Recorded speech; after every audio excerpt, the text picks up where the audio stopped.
Hi everyone, this is Tanya with Flying Dog Studio. Thank you so much for joining me as we finish up our painting with the Caran Neocolor II. What you're seeing me do here is sharpen a couple of my pastels, and if you watched my swatching of these colors, I kind of told you ahead of time that I was going to be trying something with this. This is not my brainchild. I got this from another YouTuber, and unfortunately I cannot remember her name or her channel name, but she sharpened her oil pastels in these little pans, and then she put some water in and kind of stirred it up and made a little set. And I thought that's a good idea. I knew I was going to need some to paint on later with a smaller brush because we do have blades of grass, so that's what you're seeing me do here. And I did this with my two olive colors, the light and the dark olive. And as you can see, this one I did earlier and is still a little wet. It took them probably a couple of hours to dry, so I wanted to share that one with you. Now we're going to get started. It is completely dried, and as you can see in the grass, we do have some mushrooming out or ballooning out or whatever you want to call it of the colors, and that's okay because we are working on a watercolor canvas, and I will link the first part of this down below so that you can take a look at that and learn a little bit more about what I am using. I won't go over the colors in this one. I do slow down a little bit so that you can see what I'm using, but I won't call off those color names again for you. As you can see, the palette to the right is what I'm going to be using out of my Caran set. So what we are doing, as I talked about in the first video, we are getting a little more exact and a little more precise with each pass of these colors. And this will be my last pass with these. So I'm coming back in and putting in a little more detail and trying to really get those shapes in there. And this is a red, this is that, I believe it's scarlet. I did not use it. I don't think I used it in part one, but I'm using it in this to kind of get a little bit more of a brown, a little bit darker color in some of those shaded areas and the trees behind. Actually, in the reference photo, all of these are basically the same color and they look like one mass of trees. So I've taken the artistic liberties of adding a few more colors in to give it a little bit more definition, but this is more impressionistic, so we just need the basic colors in there anyway, so that's okay. But I'm going to be quiet and let you watch me work. So I'm going to do a little bit of color, and then I'm going to come back with my brushes and activate that color and just move through the whole piece, and I'll hop back on to explain a little bit about how I'm getting some of the texture.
As I mentioned in part one, when we're working with trees, we know that trees have leaves, but the farther away from us they get, we don't see those leaves.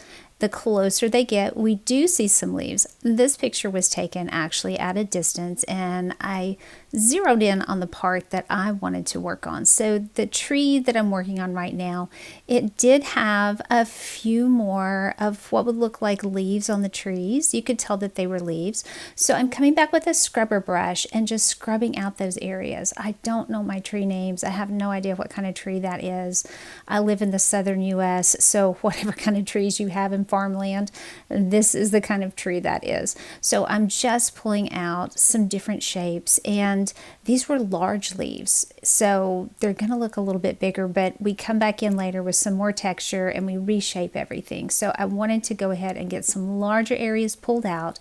And how you use a scrubber brush, that area is all still a little bit damp, and because it is on the watercolor canvas, it's really easy to pull paint up, so much more so than watercolor paper. So I'm getting the brush a little damp, and you can see I have my rag in my hand. I'm pulling off the excess and just coming back in and doing as the name implies for the brush. I'm scrubbing the canvas and just pulling that off of there. So that's how we're getting the basic texture on this area before we move on to the next.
could have actually left this area just with the Caran d'Ache marks on there and not activate it with water, but I wanted to make everything consistent, so I came back to activate everything with the water so I could get the consistent look I wanted to through the entire piece. And I also wanted to point out this entire area in here had that ballooning of color, and notice that it's gone. That is one thing about working with a watercolor canvas. While it's difficult to work with because you have to be careful not to get too much water on your brush or you will mess up the whole thing. It is very forgiving if you make a mistake and need to correct something.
Okay, we have added plenty of color on the grass. Now we're going to come back and try to get some texture on it. And I'm going to start with my size 2 round, and it's wet, and notice I still have that rag to the side. I don't want to get too much water. You can also use the back tip to scratch into the canvas.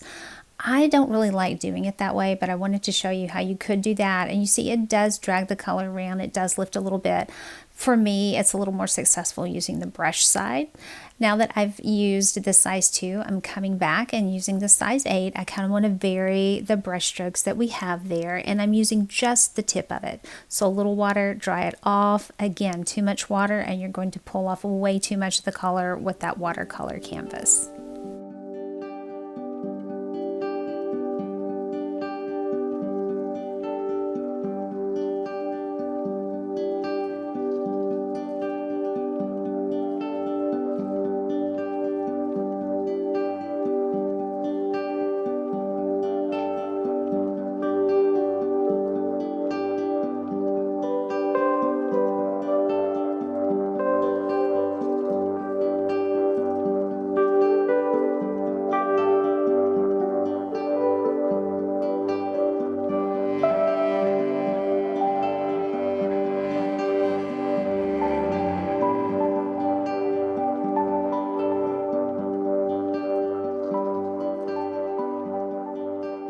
I am satisfied for now with the amount of texture I've gotten with my brushes. So we have all the random grass strokes. That was long grass, so we had to put some long marks in there. And I am coming back to those little pans that I made earlier in my size 2 brush.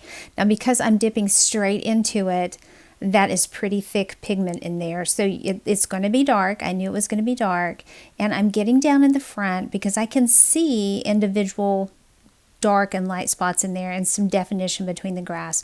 So I'm putting that down dark, and then I'm coming back with a wet brush, I should say a damp brush.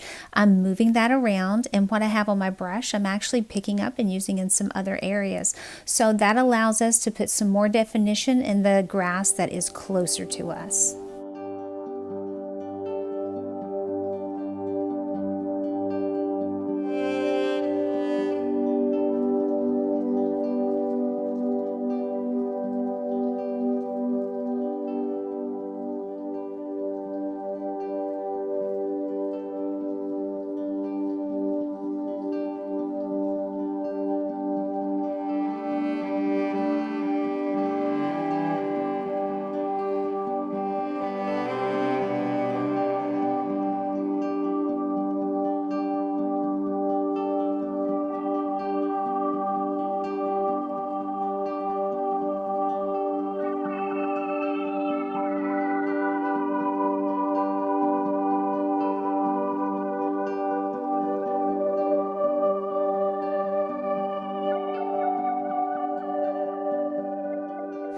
Artists never throw anything away, so I have an old pill container that I stored some cotton swabs in, and I'm going to use these cotton swabs to make some more areas, especially for those little flowers, the little purple flowers. I had not forgotten about those. So unlike paper, I don't have to put down any masking fluid with this watercolor canvas. I can just pull that off at the end with a cotton swab and put color right back on top of it. So I'm going to change the shape of the cotton swab. I'm going to pull it and pull some of the cotton off and get a smaller tip. You'll see me even cut some of it off so I can get down just a little bit farther. So again, it's a good idea to keep things like this handy because they can serve all kinds of purposes when you're making art.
While I activated the Caran d'Ache marks earlier for the grass, I will not be activating them with water for these little flowers. I didn't want them to spread out. I sort of like the look of the super saturated little flowers in there. So I made all my marks on there and called that good for the flowers.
just a few more details as I paint straight from the oil pastel stick onto the canvas. That makes the pigment a little bit darker and a little more precise in where I want to place that. But then that will do us for this piece. I do appreciate your being here. If you have any questions or comments, please put those in the comments below. And if you work with Caran d'Ache, if you work on watercolor canvas, or if you work on paper, let us know how you use them. Perhaps you'll have some tips that will help somebody else out. And let's be a community that learns together on this. Again, thank you so much for being here. I always appreciate you guys showing up and participating. And I will see you in the next one.